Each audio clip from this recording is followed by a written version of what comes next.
You know, lately we've been reading that immediately after the demise of the former head of states, that the CPC bloc, that's the bloc President Buhari represented in the Legacy Party that's coalesced into the All Progressive Congress, they are pulling out and they would not be giving their support to Bola Tinubu ahead of the 2027 election. So we saw likes of the former minister of Justice and Attorney General, they went with a member of the ADC.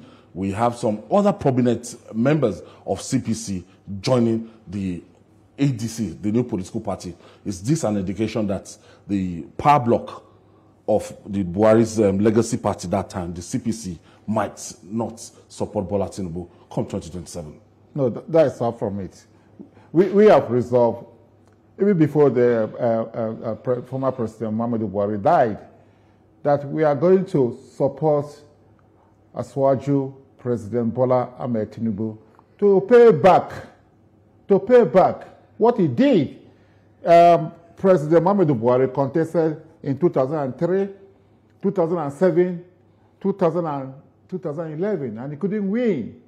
He couldn't make inroad into the southern Nigeria until he had to, agree to merge his political party, his political vehicle, CPC, with ACN, that was founded by Aswaju Bola Ahmed Tinubu. As at that time, tell us the major players in CPC.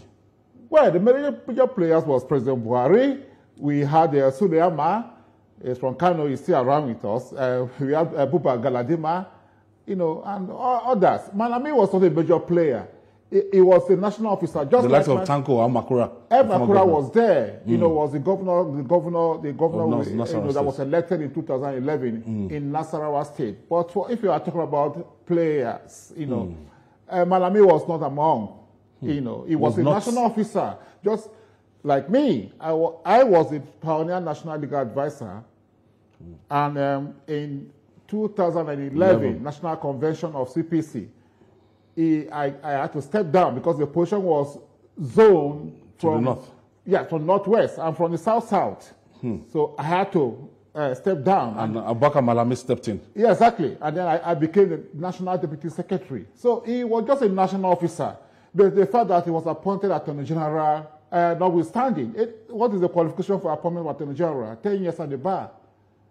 And we had an instance during the military era where a non-senior advocate of Nigeria was appointed. So that was what he was. He was not the most powerful figure in CPC. He wasn't. So when he says, "I want to leave the APC," we say, "Okay, fine, but if you believe in the doctrine." If you believe in the principle or philosophy of former President Muhammadu Buhari, you cannot. At what point in time? Yes, I will say that because you remember twice Garba Shehu was the spokesperson of former President Muhammadu Buhari until he died. Twice he came out to clarify that President Buhari's position. Yes, that, look, I will remain, President Buhari said, is going to remain a member of APC. Twice, that he was very appreciative to APC for affording him the platform to become Nigerian president for 8 years, that he is not going to anywhere. And that is a very important declaration. I speak as whether you are a Muslim or you are a Christian. It's not what we call last testament. It was a last testament of President Muhammadu Buhari. So anybody who believes in him, his ideals, should, abide by that last testament that we shouldn't leave APC. We should be in APC and we should support President Bola Ahmed Tinubu. But there's this argument that